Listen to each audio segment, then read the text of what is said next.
ছুটির দিনে যদি বৃষ্টি হয় তাহলে কিন্তু মন্দ লাগে না। হ্যাঁ, কোথাও বেরোনো যায় না ঠিকই, সব দিকে কাদা কাদা, কিন্তু ঘরে বসে খাওয়া দাওয়ার মজাটাই আলাদা, তাই না?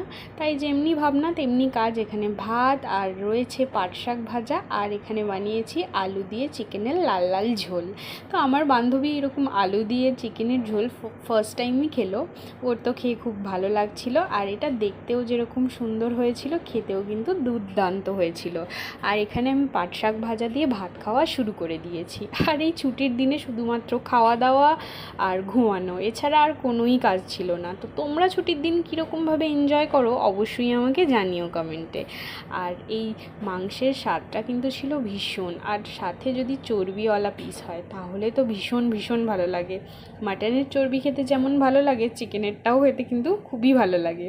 তো তোমরা কারা কারা এরকম চিকেন পছন্দ করো আমাকে জানিও। বাই।